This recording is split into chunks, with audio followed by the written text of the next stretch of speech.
I love the story of Hannah because I think she's one that we all know, and there's a lot of relatability in there. So when we look at her, right, we know that she went to the temple with her husband Elkanah and then the other wife Peninnah, and she was provoked, right? Every year she was provoked by Peninnah. Peninnah likely insulted her, mocked her because she was barren. And while we might not have people mocking us and teasing us, I think the world provokes us. I talk about this in my book. We might be in a barren season and life just keeps on life. And like you just keep getting hit by the world. And you're like, can the world please stop for a second? Because I'm trying to carry this burden. Right. And what does Hannah do in that moment? She goes to the Lord.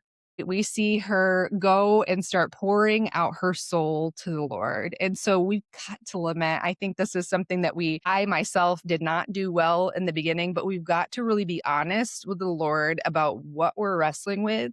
And really under that, we're going to find a question or really the devil and the doubt sitting on our shoulders saying, is the Lord really good? Is he really all powerful? Is he really in control of my circumstances? And we see her sort of do that. And unfortunately, in that moment, Hannah gets misunderstood by Eli, who's like, lay off the wine, lady. And she's like, no, I'm pouring out my soul to the Lord. And then she allows him to pray over her. That's kind of what we talked about before. She allows somebody else to come into her circumstance, whatever his motivations, to pray over her. So going to the Lord, letting somebody else pray over you, and then she goes to worship, right? It's so beautiful. Then she goes to worship. And so whatever that is for you, if you're in that barren season, I hope it's your church. I hope it's your church body, but I certainly understand in moments and different church hurts and things like that, it may not be.